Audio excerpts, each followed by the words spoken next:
राधे कृष्ण दोस्तों। वासुदेव श्री कृष्ण कहते हैं, हे अर्जुन, युद्ध की इस विषम स्थिति में तू कैसे अज्ञान और मोह में घिर गया। ये ज्ञानी और महान पुरुषों का आचरण नहीं है। इसलिए हे पार्थ, अपने मन की कमजोरी का त्याग कर, अपने कर्म का नहीं। जो इंसान अपने कर्म से मुंह मोड़ लेता है उसे केवल अपमान का सामना करना पड़ता है। तो जिन चीज़ों के लिए शोक कर रहा है वो इसके योग्य है ही नहीं। ज्ञानी जन जिंदा या मरे हुए लोगों के लिए शोक नहीं करते। ये जान ले कि ऐसा कोई काल नहीं था जब मैं नहीं था, तू नहीं था, या यहाँ मौजूद लोग नहीं थे, और ना ही कभी ऐसा समय आएगा जब हम सभी नहीं रहेंगे। बदलाव तो इस प्रकृति का नियम है। पंच तत्वों से बना ये शरीर भी एक समान नहीं रहता। समय के साथ इसमें बदलाव होता रहता है और मृत्यु के बाद एक नए शरीर का जन्म होता है। इसीलिए धीर पुरुष ना शोक करते हैं और ना ही इससे मोहित होते हैं। इस श्लोक में अर्जुन के माध्यम से इंसान के मन की स्थिति को दर्शाता है कि जब उसका सामना किसी चुनौती या मुश्किल परिस्थिति से होता है तो वो किस तरह घबरा जाता है, किस तरह मोह में आ जाता है और अपना कर्म करने के बजाय उससे भागने की कोशिश करता है। जब तक इंसान सच से अनजान रहेगा तब तक उसके मन में तरह तरह के डर और संशय जन्म लेते रहेंगे। सच को जानकर उसे स्वीकार करने के बाद ना ही उसके मन में किसी तरह का भय शेष रहेगा और ना ही वो किसी मोह में अटका रहेगा। यह ज्ञानी का मतलब है इस शरीर, आत्मा और भगवान के तत्वों को समझना। ज्ञानी मतलब समझदार। यहाँ श्री कृष्ण अर्जुन से सवाल कर रहे हैं कि तू किसका शोक कर रहा है, उसका जिसका एक दिन मिट जाना तय है, या उसका जिसका नाश कभी हो ही नहीं सकता। अगर नाश होना तय है तो दुख कैसा, और जिसका नाश हो ही नहीं सकता उसके लिए दुख कैसा। इस सृष्टि में कोई भी चीज़ शोक करने लायक है ही नहीं, क्योंकि हर चीज़ का अस्तित्व बस कुछ समय के लिए ही है। यहाँ मनुष्य को ये बताया जाता है कि असल में हम शरीर, विचार, इच्छाएं ये सब नहीं है। यहाँ उस पराभौतिक तत्व का जिक्र किया गया है जिसका कभी नाश नहीं हो सकता, यानी आत्मा। हम तो वो हैं जिसने 5 तत्वों से बने इस शरीर को धारण किया है, उसे ही आत्मा कहते हैं। ये आत्मा पूरी सृष्टि में समाई हुई है, या ये कहा जा सकता है कि उसने अपने अंदर पूरे ब्रह्मांड को समेट रखा है। कहने का मतलब ये है कि आत्मा में ब्रह्मांड नहीं बल्कि ब्रह्मांड और इस पूरे संसार का ज्ञान समाया हुआ रहता है, क्योंकि आत्मा में ही मन, बुद्धि और संस्कार है, और ये शरीर इतनी विशाल 5 तत्वों से बनी प्रकृति का ही तो प्रतीक है। इंसान का स्वभाव होता है कि जो चीज, जो लोग उससे जुड़ जाते हैं उसे उनसे लगाव हो जाता है और वो उसे पकड़कर रख लेता है। इस लगाव की हाईएस्ट डिग्री को ही मोह कहा गया है। जब उसे लगता है कि उससे कोई अपना छूट जाएगा तब वो परेशान हो जाता है, दुखी हो जाता है और ये हर समस्या का कारण बन जाता है। जब इंसान का मन और बुद्धि लगाव में कहीं अटक जाए, सीमित हो जाए, तो उसे मोह कहा जाता है।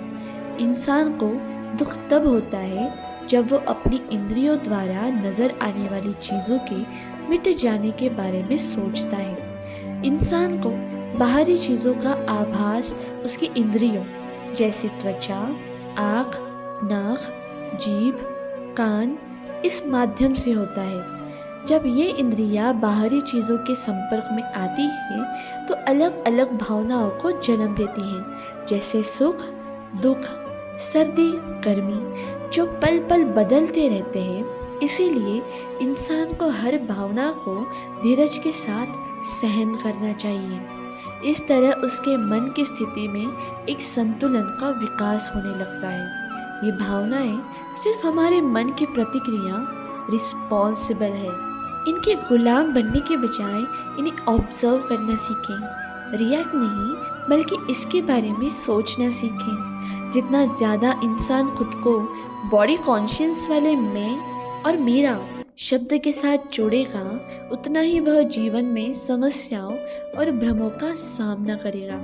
जबकि ये सत्य ज्ञान की मैं आत्मा, मेरा शरीर समझकर जिस पल वह अपने सोचने के दायरे और नज़रिए को बढ़ाता है और हकीकत को समझकर खुद को पहचानता है, यानी आत्मा को पहचानता है, उसके भ्रम सब गायब होने लगते हैं। इंसान का शरीर अग्नि, जल, आकाश, वायु और पृथ्वी, इन 5 तत्वों से मिलकर बना है। जब ये पांचों तत्व मिलकर एक साथ आ जाते हैं तब एक नए शरीर का निर्माण होता है। समय के साथ शरीर में बदलाव होता है। पहले बचपन, फिर जवानी आती है और बुढ़ापे के साथ ये शरीर ढलने लगता है। जब शरीर काफ़ी कमज़ोर हो जाता है या रहने लायक नहीं रहता तब मृत्यु की स्थिति आती है। जब ये आत्मा शरीर को छोड़ देती है तो उस इंसान को मृत कहा जाता है। मृत्यु के बाद पांचों तत्व वापस प्रकृति में अपने अपने मूल तत्व में मिल जाते हैं। इसीलिए असल में यहाँ खत्म तो कुछ भी नहीं हुआ। प्रकृति से बना हुआ ये शरीर कभी खत्म नहीं होता, वो बस बिखर जाता है और फिर एक साथ एक नए स्वरूप में वापस आ जाता है। आत्मा कभी मरती नहीं, उसका अस्तित्व सदैव था और सदैव बना रहेगा। जो भी बदलाव होता है वह प्रकृति के स्तर पर होता है, यानी जो भी इस प्रकृति से बना है उसमें बदलाव होता है। आत्मा के स्तर पर कभी कुछ भी नहीं बदलता। आत्मा तो प्रकृति से परे है, इसीलिए वो अविनाशी है। तो जिसका नाश ही नहीं हो सकता उसके लिए शोक कैसा। इस सृष्टि में कभी कुछ भी खत्म नहीं होता, बस उसका स्वरूप बदल जाता है। जब हम सच को जानकर उसे स्वीकार कर लेते हैं तो दुख करने का कोई कारण ही नहीं रह जाता। हमें दुख तब होता है जब हम चाहते हैं कि जिसे हम देख रहे हैं वह हमेशा वैसे का वैसा बना रहे, लेकिन ये तो नामुमकिन है, क्योंकि बदलाव ही प्रकृति की प्रवृत्ति है, वो तो होना ही है। ये आत्मा लगातार अनंत समय से चली आ रही है, इसीलिए दुख करने का तो कोई सवाल ही नहीं उठना चाहिए। जो चीज़ प्रकृति से बनती है वो काल और काल चक्र से बंध जाती है। उसका एक साकार रूप होता है, इसीलिए एक न एक दिन उसका नाश होना भी निश्चिंत है। लेकिन जो निराकार है वो काल से परे हो जाता है, इसलिए आत्मा का कोई कुछ नहीं बिगाड़ सकता। हमारा शरीर, हमारी इच्छाएं लगातार हर दिन बदलती रहती हैं, इसलिए बदलाव तो हर पल हो रहा है, तो दुख किस बात का। जब इस बदलाव तो तुम रोक नहीं सकते, बदल नहीं सकते, तो दुख क्यों करते हो। इस सच को समझकर इस नियम को स्वीकार करो। मोह का त्याग करना इसीलिए ज़रूरी है क्योंकि जब मनुष्य मोह में आ जाता है तो उसकी सोचने की शक्ति खत्म हो जाती है और वो या तो फैसला लेने की क्षमता खो देता है या गलत कदम उठाता है, जिसका परिणाम बुरा ही होता है। इस श्लोक में ये भी समझाया गया है कि इंसान कमज़ोर नहीं होता, उसका डर और मोह भ्रम पैदा करता है, कन्फ्यूजन क्रिएट करता है, जिस वजह से उसका मन कमज़ोर पड़ जाता है। ज्ञानी और महान लोग कभी अपने कर्तव्य से पीछे नहीं हटते और एक क्षत्रिय होने के नाते अर्जुन को भी अपने शस्त्र संभाल कर युद्ध लड़ना ही होगा। यहाँ श्री कृष्ण समझाना चाहते हैं कि इंसान को अपना समय और मेहनत उन चीज़ों पर बर्बाद नहीं करनी चाहिए जो इस दुनिया तक ही सीमित रहती हैं। इसके बजाय हमें उन चीज़ों पर ध्यान देना चाहिए जो आत्मा के लिए ज़रूरी है, इस शरीर के लिए नहीं। अगर इस शरीर का जन्म हुआ है तो इसका एक दिन मिट जाना तय है। इसीलिए किसी चीज़ से मोह मत करो, बस अपना कर्म पूरी निष्ठा और ईमानदारी से करते जाओ। अगर जीवन के संघर्ष से भागोगे तो कायर के अलावा कुछ नहीं कहलाओगे और जीवन में कभी आगे नहीं बढ़ पाओगे। इस तरह यहाँ साफ बताया गया है कि प्रेम ज़रूरी है और मोह त्याग देने यानी छोड़ने योग्य है। मोह के कारण ही परिवारों में कलह और संसार में भ्रष्ट आचरण फैलता है। श्लोक 2। श्री कृष्ण कहते हैं, हे कुंती पुत्र, सुख दुख कभी सदा के लिए नहीं रहते, मौसम की तरह ये भी बदलते रहते हैं। इसलिए इससे बेचैन मत हो, क्योंकि जो सुख दुख को समान समझता है वो किसी भी परिस्थिति में व्याकुल नहीं होता, उसके मन में हलचल नहीं होती और असल में वही मुक्ति पाने के योग्य होता है। यही बात भावनाओं पर भी लागू होती है। सत्य और असत्य के फर्क को समझना ही हमें सही फैसले लेने में मदद करता है। सत्य का कभी नाश नहीं हो सकता और असत्य कभी हमेशा के लिए टिक नहीं सकता। ये शरीर असत्य है, इसका विनाश होना तो तय है, तो उसकी चिंता मत कर। जो अनंत और शाश्वत है सत्य है, जिसे आत्मा कहते हैं, जो इस शरीर के अंदर वास करती है। इसलिए तो निर्भय होकर बस अपना कर्म कर। श्लोक 3। हे कुंती नंदन, ये आत्मा न किसी को मारती है और न ही कोई इसे मार सकता है। हाँ, इस शरीर को मारा जा सकता है, लेकिन आत्मा को कभी नहीं। आत्मा तो अजर है, अमर है, ना ये किसी काल में जन्म लेती है ना मरती है। इसे नष्ट नहीं किया जा सकता। जैसे मनुष्य पुराने कपड़े छोड़कर नए कपड़ा धारण करता है, वैसे ही आत्मा नया शरीर धारण करती है। आत्मा को ना अस्त्र शस्त्र काट सकते हैं, ना अग्नि जला सकती है, ना पानी गला सकती है और ना ही वायु सुखा सकती है। आत्मा को देखा नहीं जा सकता, इसमें कभी बदलाव नहीं होता। आत्मा तो परम शुद्ध है, इसमें कोई विकार भी नहीं होता। मनुष्य की सबसे बड़ी कमजोरी है मौत का डर, और ये डर उसे आगे बढ़ने नहीं देता। मौत से डरने की नहीं, बल्कि उसे समझने की जरूरत है, क्योंकि मौत शरीर को आती है और ये एक अटल सच है। श्लोक नंबर 4। श्री कृष्ण आगे कहते हैं, अगर तू अपने कर्म से पीछे हट गया तो तुझे अपमान के सिवा कुछ नहीं मिलेगा। अगर तू ये राज्य या विजय पाना नहीं चाहता तो हार जीत सुख दुख को समान समझकर युद्ध कर। इस तरह तू पाप का भागी नहीं बनेगा।